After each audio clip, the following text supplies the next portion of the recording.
Hi అండి. ఈరోజు video వచ్చేసి చపాతీ చేసి చూపిస్తున్నాను. నేను రెగ్యులర్‌గా చేసుకునే చపాతీ ఎలా చేస్తానో అలానే చేసి చూపిస్తానండి. చాలామంది చపాతీ చేసినప్పుడు గట్టిగా వచ్చేస్తూ ఉంటది కదా! ఇలా చేయండి చాలా మృదువుగా, సాఫ్ట్‌గా లేయర్స్‌లా వస్తాయి. మొదటిసారి చపాతీ చేసేవాళ్ళు కూడా చక్కగా చాలా చేస్తారండి. ఈ చపాతీలైతే 2 రోజుల వరకు నిలువుంటాయి. అస్సలు గట్టిగా రావు. అదే సాఫ్ట్‌గా ఉంటది. చూసారు కదా! ఈ చపాతీలు ఎలా చేయాలో ఒకసారి చూద్దాం రండి. ఇప్పుడు పిండి కలుపుకోవడానికి ఇలాంటి ఒక బౌల్ తీసుకొని గోధుమ పిండి వేసుకోండి.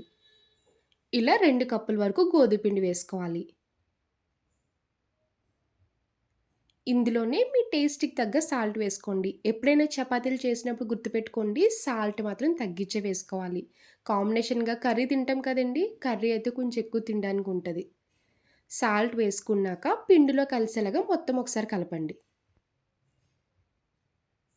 ఇప్పుడు కొన్ని కొన్ని వాటర్ వేసుకుంటూ సాఫ్ట్‌గా కలుపుకోవాలి.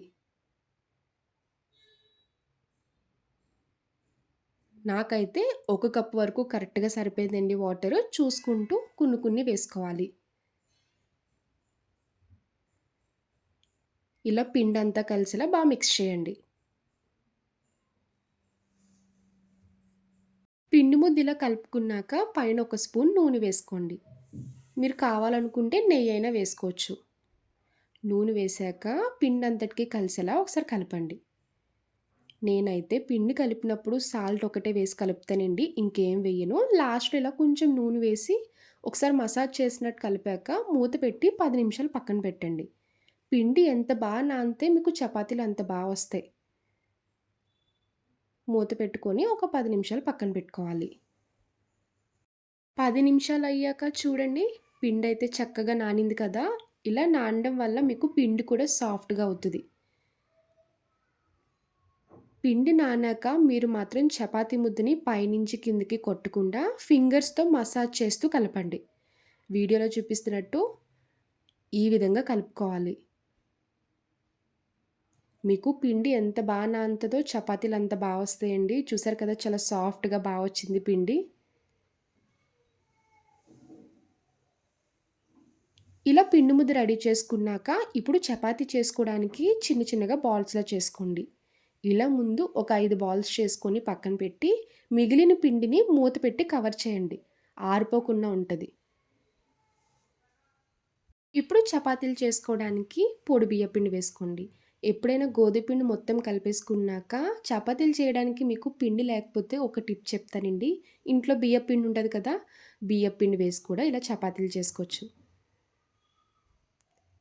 ఇలా ఒక్కొక్క పిండి ముద్ద తీసుకొని పైన పొడిపిండి జల్లుకుంటూ చపాతీలా ఒత్తుకోవాలి. చపాతీ ఇలా ముందు చిన్నగా చేసుకున్నాక ఇప్పుడు ఒక డ్రాప్ నూనె వేసుకోండి.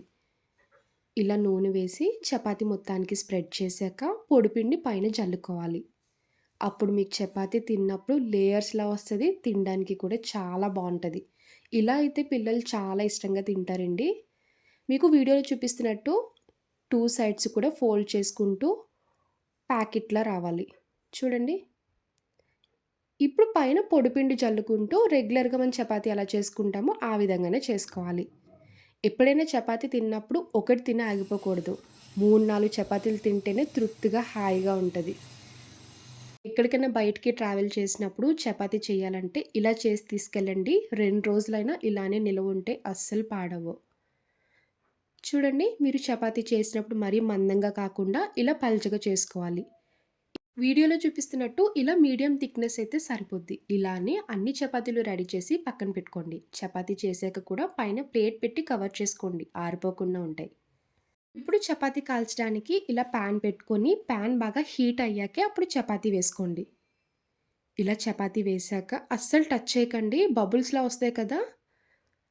చూడండి వీడియోలో చూపిస్తున్నట్టు ఇలా బబుల్స్ వచ్చినప్పుడే రివర్స్ చేసుకోవాలి.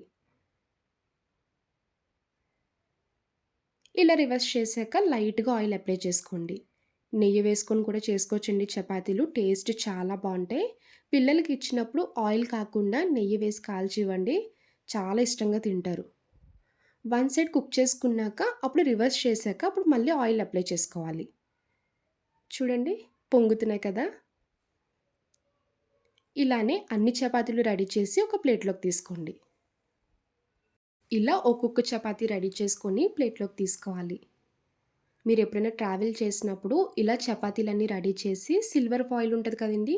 అందులో ఫోల్డ్ చేసినా సరిపోతది. లేదు అంటే బటర్ పేపర్‌లో అయినా ఫోల్డ్ చేసి చక్కగా ఒక ఆవకాయ గానీ, టమాటా పచ్చడి గానీ తీసుకెళ్ళిపోతే హ్యాపీగా తినేయొచ్చు. చూడండి చేత్తో ఫోల్డ్ చేస్తే టిష్యూలా ఫోల్డ్ అయిపోతుంది కదా! ఇంత మెత్తగా ఉంటేనే ఎన్ని చపాతీలైనా తినొచ్చండి.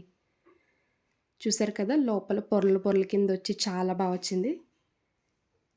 నేనైతే ఈ చపాతీలోకి కాంబినేషన్‌గా ఆనియన్ కర్రీ చేసుకున్నానండి. చాలా ఇష్టం నాకు. ఆనియన్ కర్రీ, చపాతీ కాంబినేషన్ చాలా బావుంటది.